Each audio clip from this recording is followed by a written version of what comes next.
जय गुरु जी। शुक्राना गुरु जी। सारी संगत को जय गुरु जी। संगत जी, क्या आप भी गुरु जी को इधर उधर ढूंढते हैं? क्या आप भी सोचते हैं कि गुरु जी हमें दर्शन नहीं दे रहे? तो चलिए इसी पर एक आंटी जी का सत्संग सुनाती हूँ, जिसमें उन्होंने इस बात को बहुत अच्छे से एक्सप्लेन किया है। ये सत्संग पूरा ज़रूर सुनिएगा, आपको बहुत अच्छे आंसर्स मिलेंगे। तो चलिए आंटी जी का सत्संग सुनाती हूँ। संगत जी, जब हम सच्चे मन से गुरु जी को पुकारते हैं तो वो किसी न किसी रूप में हमारे घर ज़रूर आते हैं। संगत जी, क्या आप कभी गुरु जी के स्वरूप के सामने बैठकर रोए हैं? क्या आपने कभी जिद की है कि गुरु जी आप सबके घर आते हो, सबके सत्संग में जाते हो, मेरे घर कब आओगे? मुझे कैसे पता चलेगा कि आप मेरे घर आए हो? संगत जी, हमारा मन एक छोटे बच्चे की तरह होता है। हम अपने गुरु जी से बहुत प्यार भी करते हैं, लड़ते भी हैं और उनसे साक्षात दर्शन की जिद भी करते हैं। आज महाशिव बड़े मंदिर वाले हमारे प्यारे गुरु जी आपको यह बताने आए हैं कि जब वो अपने बच्चों की जिद पूरी करने आते हैं तो वो कैसे कमाल करते हैं। संगत जी, मैं भी आप सबकी तरह ही गुरु जी से बहुत प्यार करती हूँ। मैंने अपने घर में पहली बार गुरु जी का सत्संग रखा था। मैं महीनों से इसी दिन की तैयारी कर रही थी। मैंने घर को फूलों से सजाया, गुरु के लिए सुंदर सा दरबार बनाया और खुद के लिए भी एक बहुत ही प्यारा हल्के पीले रंग का सूट सिलवाया था, जिस पर गुलाबी रंग की कढ़ाई थी। सत्संग वाले दिन सुबह ही मेरा मन बहुत उदास हो गया था। तैयारी तो पूरी थी, लेकिन मेरे मन में एक अजीब सा खालीपन था। मैं गुरुजी के स्वरूप के सामने खड़ी होकर रोने लग गई। गुरुजी, आज मेरे लिए इतना बड़ा दिन है। मैंने सब कुछ आपके लिए सजाया है, लेकिन मुझे कैसे पता चलेगा कि आप आए हो? संगत कहती है कि आप दर्शन देते हो। क्या आप अपनी इस बेटी के घर नहीं आओगे? संगत जी, मैं रोती ही जा रही थी और बार बार गुरु जी से कोई संकेत मांग रही थी। शाम हो गई, सत्संग शुरू हो गया, शब्द बज रहे थे और संगत झूम रही थी, लेकिन मेरी आंखें दरवाजे पर टिकी थी। मुझे लग रहा था कि गुरु जी किसी रूप में तो अंदर आएंगे। पूरा सत्संग खत्म हो गया, लंगर प्रसाद बट गया, लेकिन मुझे ऐसा कोई साक्षात चमत्कार नहीं दिखा जिसकी मैंने उम्मीद की थी। रात को जब सब चले गए तो मैं अंदर से और टूट गई। संगत जी, मैं उसी पीले गुलाबी सूट में गुरु जी के दरबार के सामने बैठकर खूब आंसू बहाकर रो रही थी। गुरु जी, आप नहीं आए ना? क्या मेरी सेवा में कोई कमी रह गई थी? रोते रोते मेरी वहीं पर आंख लग गई। और संगत जी, जब एक बच्ची इतने सच्चे मन से रोती है तो महाशिव उसे कैसे उदास देख सकते हैं? उसी नींद में मेरे घर साक्षात शिव पधारे।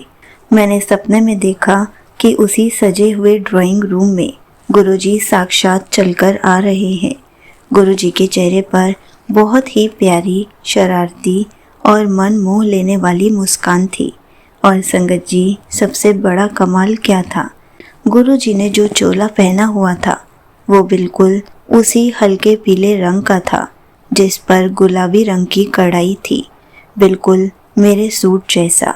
गुरुजी ने मेरे सिर पर बहुत प्यार से हाथ फेरा, मुस्कुराए और बहुत ही प्यारे अंदाज में बोले, हो गया ना कमाल? तू रो रही थी कि मैं नहीं आया, अब ये सुन कि मैं सत्संग में कैसे आया था। गुरुजी ने अपने चोले की तरफ इशारा किया और फिर मैंने अपने सूट की तरफ देखा। संगत जी, वो मुस्कान, वो शब्द सुनकर मेरा रोम रोम खिल उठा।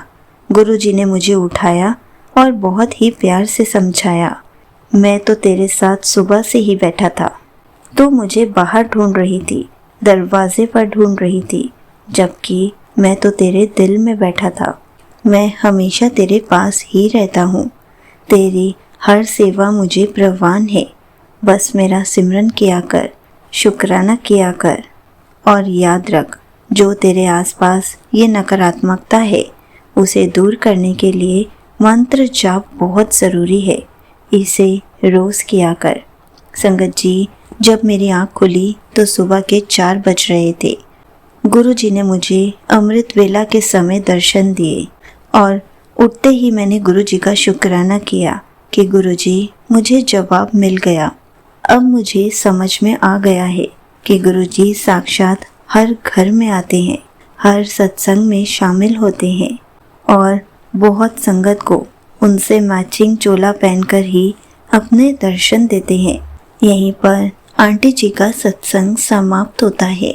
संगत जी, देखा आपने, हम तो गुरुजी को बाहर ढूंढते हैं, लेकिन हमें तो गुरुजी को ढूंढने की ज़रूरत ही नहीं होती, क्योंकि वो तो हर पल हमारे अंग संग होते हैं, हमारे दिल में बसे हैं। तो हम उनको बाहर ढूंढकर क्या करेंगे। संगत जी, हमें गुरुजी के सत्संग में ध्यान लगाना चाहिए। गुरुजी के दर्शन को इधर उधर नहीं ढूंढना चाहिए, क्योंकि गुरुजी जब साक्षात हमारे घर पर विराजमान है, जब वही हमारे घर पर अपना सत्संग करा रहे हैं, तो फिर हमें इधर उधर ढूंढने की क्या ही ज़रूरत है, हमें उदास होने की क्या ही ज़रूरत है। गुरुजी तो हर पल हमें अपनी प्रेजेंस फील कराते हैं, अपने दर्शन देते हैं। हमें तो हर पल गुरुजी का शुक्राना करना चाहिए, उनका सिमरन करना चाहिए, क्योंकि गुरुजी हर पल हमारे फेस पर स्माइल लाने के लिए ना जाने क्या क्या करते हैं। इसलिए कभी भी निराश मत होइए, कभी भी ऐसा मत सोचिए कि गुरुजी आपको नहीं सुन रहे, कभी भी ऐसा मत सोचिए कि गुरुजी आपको दर्शन नहीं दे रहे।